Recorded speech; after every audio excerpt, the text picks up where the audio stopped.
కరీంనగర్ జిల్లా చిగురు మామిడిలో మంత్రి పొన్నం ప్రభాకర్ పర్యటించారు. తెలంగాణ పబ్లిక్ స్కూల్ కోసం స్థలాన్ని ఆయన పరిశీలించారు. అనంతరం రైతు వేదికలో రాయితీపై వ్యవసాయ శాఖ పరికరాలను రైతులకు పంపిణీ చేశారు.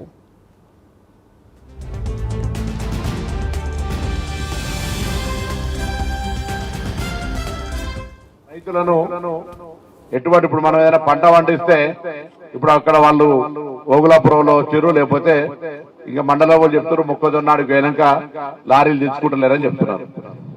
లేకపోతే వడ్ల ధాన్యం కొనుగోలు స్టార్ట్ అవుతుంది, తేమ శాతం ఉన్నదా, వడగళ్ల వాన పడ్డదా, వర్షం పడ్డదా, రేట్ వస్తుందా, ఇటువంటి అన్ని సమస్యలు ఉన్నాయి. నేనేదో మిమ్మల్ని అంటే నేను కూడా కొంత ఆయిల్ ఫామ్ వేయాలని ఆలోచనతోటి భూమి కోసం తిరుగుతున్నాం. భూమిలో ఎక్కడైనా ఆయిల్ ఫామ్ దొరకగానే భూమి వేస్తా, ఆయిల్ ఫామ్ వేస్తా.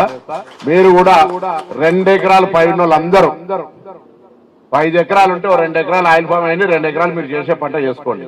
నేను మొత్తం మార్చి పంటలేను. అందరికి ఏం బాధ ఉంది, 3 ఏళ్ల తర్వాత ఆమ్దాని వస్తుంది అంటే 3 ఏళ్ల లోపల అది పెరిగే వరకు అందులో మొక్కజొన్న వేసుకోవచ్చు, లేదా ఇతరత్ర అన్ని పంటలు వేసుకోవచ్చు, అంతర పంటలు.